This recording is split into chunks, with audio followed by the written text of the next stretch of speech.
বেগম খালেদা জিয়ার অপেক্ষায় শাহবাগে জনতার দল, উত্তপ্ত রাজনৈতিক অঙ্গন। শাহবাগে জমায়েত হয়েছেন হাজারো জনতা, রাজনৈতিক সংগঠনের নেতাকর্মী ও সাধারণ মানুষ। সকলের একটাই দাবি, আওয়ামী লীগ নিষিদ্ধের এই আন্দোলনে আপোষহীন নেত্রী বেগম খালেদা জিয়া যেন তাদের মাঝে উপস্থিত হন। আজ শুক্রবার জুমার নামাজের পর থেকেই শাহবাগে জমতে থাকেন বিভিন্ন রাজনৈতিক সংগঠনের নেতাকর্মীরা এবং সাধারণ মানুষ। ইনকিলাব মঞ্চের শরীফ ওসমান হাদি তার ফেসবুক পোস্টে লিখেছেন, বাংলাদেশের আপোষহীন নেত্রী বেগম জিয়া, শাহবাগে হাজারো শহীদ পরিবার ও সারা দেশ আপনার অপেক্ষায়।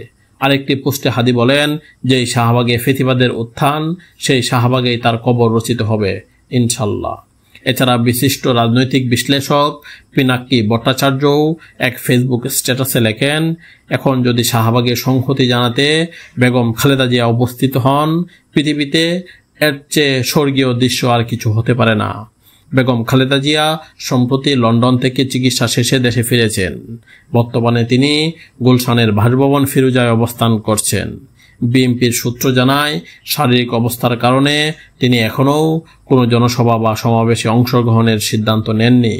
অপরদিকে শাহবাগের এই জমায়েতকে কেন্দ্র করে গোটা এলাকা জুড়ে নিরাপত্তা ব্যবস্থা জোরদার করা হয়েছে।